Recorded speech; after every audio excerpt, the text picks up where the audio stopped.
സത്യത്തിൽ ഈ കാണുന്ന ദൃശ്യങ്ങൾ എനിക്കാദ്യം വിശ്വസിക്കാൻ കഴിഞ്ഞില്ല. വി.ഡി. സതീശൻ ആഹാരം കഴിച്ചതാണ് ഇപ്പോഴത്തെ സംസാര വിഷയം. ഉച്ചയ്ക്ക് ആരാണെങ്കിലും ഭക്ഷണം കഴിക്കില്ലേ? ഞാനങ്ങനെ നേരിട്ട് തന്നെ വിളിച്ച് പൊന്നാനിയിലൊക്കെ വിളിച്ച് ക്രോസ് ചെക്ക് ചെയ്തു.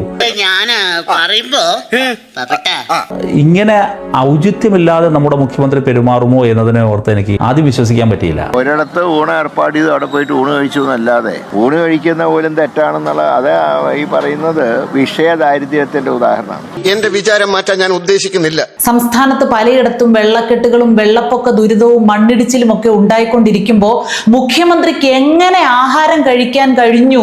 ഒരു ദുരന്തത്തിനെ പോലും രാഷ്ട്രീയ മുതലെടുപ്പിന് ശ്രമിക്കുന്നത് തികച്ചും ദൗർഭാഗ്യകരമാണ്. ഇതിങ്ങനെ ചെയ്യാൻ പാടില്ല. ഞങ്ങളൊക്കെ മുമ്പ് പ്രളയം ഉണ്ടായ സമയത്ത് പോലും നിയമസഭയിൽ വിമർശിച്ചിട്ടുണ്ട് പോരായ്മകളെ കുറിച്ച്. പക്ഷേ ഇതുപോലെ അന്ന് പിണറായി വിജയൻ എവിടെ നിന്നൊക്കെ ഭക്ഷണം കഴിച്ച് ഞങ്ങൾ എവിടെങ്കിലും പറഞ്ഞിട്ടുണ്ടോ? ഇങ്ങനെ സ്വകാര്യ വിരുന്നിൽ പങ്കെടുത്ത് വിരുന്നുണ്ണാൻ ഈ കാണിക്കുന്ന ഔചിത്യമില്ലായ്മ ഒരിക്കലും നമ്മുടെ മുഖ്യമന്ത്രിയുടെ ഭാഗത്തുനിന്ന് ഉണ്ടാകുമെന്ന് നമ്മൾ ആരും പ്രതീക്ഷിച്ചിരുന്നതല്ല.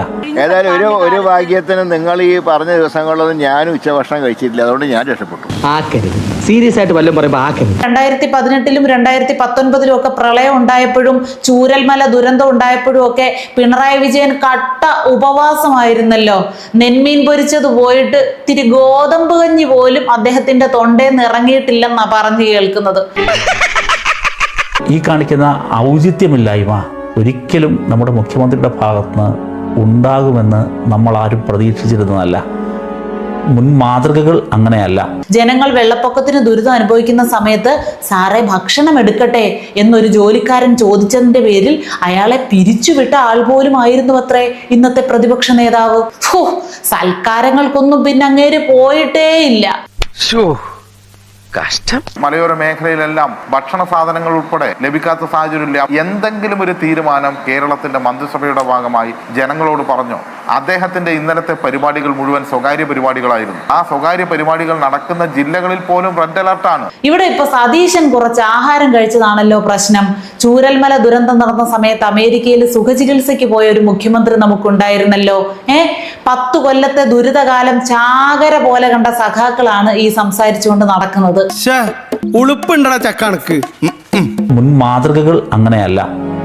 നല്ല ആത്മവിശ്വാസം പകരേണ്ട സമയമാണ് ഭരണാധികാരികൾ, ഉദ്യോഗസ്ഥർക്കും ജനങ്ങൾക്കും. പ്രളയ ഫണ്ട് മുതൽ ദുരിതാശ്വാസ ക്യാമ്പിൽ വരെ മോഷണം നടത്തി. കോവിഡ് കാലത്തെ കിറ്റുകൊള്ള പിന്നെ ലോകപ്രസിദ്ധമാണ്. ആംബുലൻസിനുള്ളിൽ വെച്ച് രോഗിയെ പീഡിപ്പിച്ച സംഭവം വരെ ആ സമയത്തുണ്ടായി. പ്രളയത്തെ നോക്കി കരഞ്ഞ സജി ചെറിയാനെ ഇക്കായ്ക്ക് ഓർമ്മയുണ്ടോ? 2018 വെള്ളപ്പൊക്കത്തിന് ചെങ്ങന്നൂര് മുങ്ങിയപ്പോൾ അലറിക്കരഞ്ഞുകൊണ്ട് ഏഷ്യാനെറ്റിലേക്ക് സഹായത്തിന് വിളിച്ച സജി ചെറിയാൻ എത്ര കരുത്തനായ നേതാവാണ്. അതുപോലെ ഒരു വിളി കരഞ്ഞുകൊണ്ട് കോൺഗ്രസിന്റെ ഏതെങ്കിലും MLA മാർ നടത്തിയാലത്തെ അവസ്ഥ ഒന്ന് ചിന്തിച്ചു നോക്കും. എന്താകുമായിരുന്നു ഇവിടുത്തെ പരിഹാസം? തങ്കക്കുറവേ, നമ്മൾ ഈ നാണം കെടുത്തല്ലോ. തനക്ക് നാണം ഉണ്ടായിട്ട് വേണ്ടടോ നാണം കെടാൻ.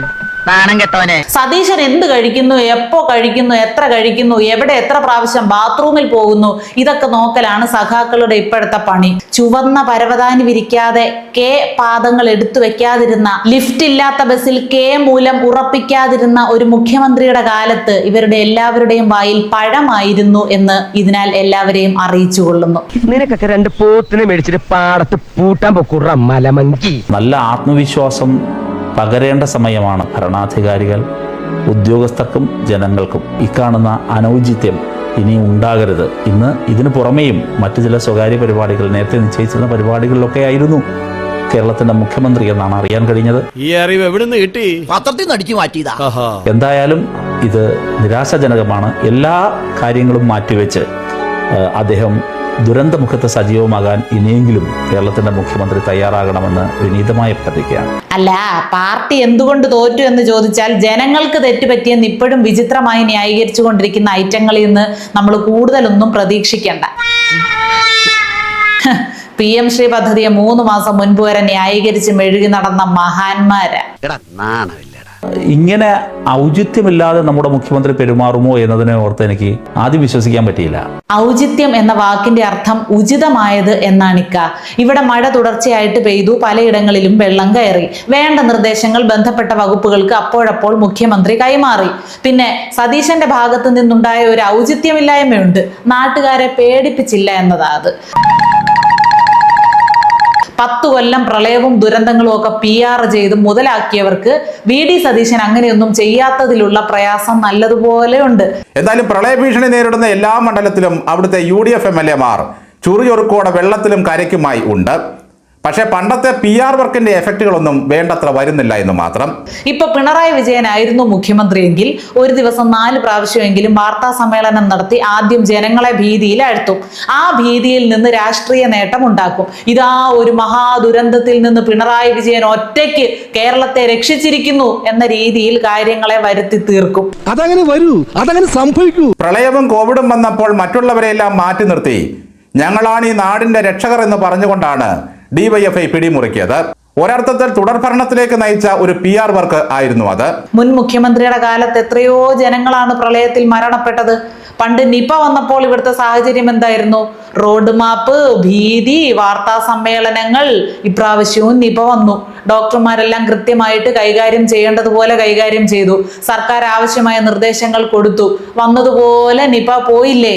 ഇപ്പോഴത്തെ സർക്കാരിന്റെ ഏറ്റവും പോസിറ്റീവായിട്ടുള്ള ഒരു വശമായിട്ട് തന്നെയാണ് ഞാൻ ഇതിനെ കാണുന്നത്. ആവശ്യമില്ലാതെ മനുഷ്യരെ പേടിപ്പിക്കുന്ന, ആശങ്കയിലാക്കുന്ന ഒരു രീതി ഇവർക്കില്ല. നീ കുറെ പ്രോഗ്രസ് ഉണ്ടാക്കാൻ നോക്കി, അതിനൊക്കെ നിഷ്പ്രഭമാക്കിക്കൊണ്ട് അവൻ മുന്നേറിക്കൊണ്ടിരിക്കുകയാണ്. ഇവിടെ ആർക്കും ആരുടെയും പ്രഹസനമൊന്നും കാണണ്ട റഹീമിക്ക. ഓരോരുത്തരും ചെയ്യേണ്ട കാര്യങ്ങൾ ആരെയും ബോധിപ്പിക്കാതെ ഭംഗിയായിട്ട് അങ്ങ് ചെയ്തു പോവുകയാണെങ്കിൽ കാര്യങ്ങളൊക്കെ സ്മൂത്ത് ആയിട്ട് അങ്ങ് മുന്നോട്ട് പോയിക്കോളും. അല്ല, കേരളത്തിലെ ദുരിതബാധിതരെ ഓർത്ത് ഇക്ക ആഹാരം കഴിക്കാതിരുന്നിട്ട് എത്ര ദിവസമായി? എന്തെങ്കിലും കഴിക്കണേ. കേരളത്തെ പ്രതിനിധീകരിച്ച് പാർലമെന്റിൽ ചെന്ന് ഇംഗ്ലീഷൊക്കെ നോക്കി വായിക്കാനുള്ളതല്ലേ. ഇംഗ്ലീഷിന്റെ കാര്യം പറഞ്ഞപ്പോഴാ ഞാൻ ഇത്രയൊക്കെ പറഞ്ഞത് മലയാളത്തിലായി പോയല്ലോ.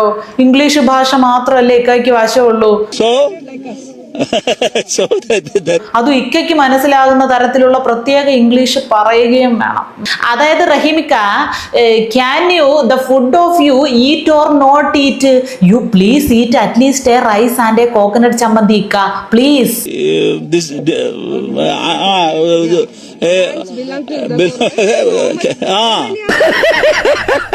ഈ കാണിക്കുന്ന ഔചിത്യമില്ലായ്മ ഒരിക്കലും നമ്മുടെ മുഖ്യമന്ത്രിയുടെ ഭാഗത്തുനിന്ന് ഉണ്ടാകുമെന്ന്. ആഹാരം കഴിച്ചു എന്ന ഔചിത്യമില്ലായ്മ VD സതീശൻ കാണിച്ചു പോയല്ലോ ഇക്ക. ഇനിയിപ്പോ എന്ത് ചെയ്യാനാ? ഇത് തന്നെ ആവർത്തിച്ച് പറഞ്ഞുകൊണ്ടിരിക്കാതെ അങ്ങ് ക്ഷമിച്ചു കളാ. എല്ലാവർക്കും നിങ്ങളുടെ ക്യാപ്റ്റന്റെ അത്രയും കഴിവ് ഉണ്ടാകത്തില്ലല്ലോ.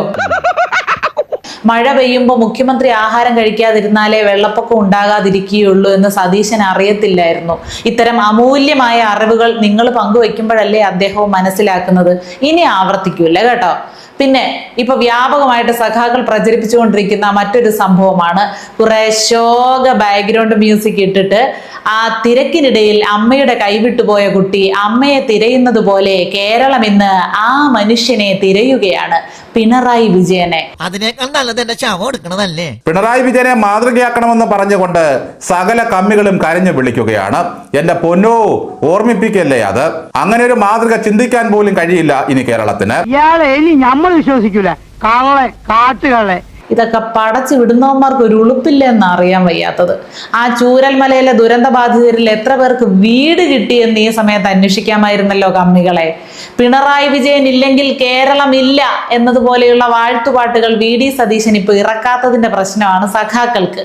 വല്ല കാര്യമുണ്ടോ? എന്തിനാണ് ഇങ്ങനെ ഇല്ലാന്ന് നടക്കുന്നത്? സാധാരണ ഒരു ദുരന്തമൊക്കെ വരുമ്പോൾ ആളുകൾ രാഷ്ട്രീയവും ജാതിയും മതവും ഒന്നും നോക്കാതെ അതിനെ നേരിടാൻ ഒറ്റക്കെട്ടായിട്ട് നിൽക്കുകയാണ് കേരളത്തിൽ ചെയ്യാറുള്ളത്. ഇത്തവണയും അങ്ങനെ തന്നെയാണ് സാധാരണ മനുഷ്യരൊക്കെ ചെയ്തിട്ടുള്ളത്. പക്ഷെ കമ്മികളുടെ പ്രാക്ക് കൊണ്ട് നിറയുകയാണ് പല സോഷ്യൽ മീഡിയ പോസ്റ്റുകളും. അനുഭവിക്കും കേരളത്തിലുള്ളവർ അനുഭവിക്കട്ടെ, ഇനി ഇതിനപ്പുറവും അനുഭവിക്കേണ്ടി വരും എന്നൊക്കെ പറഞ്ഞങ്ങ് പ്രാകുകയാ.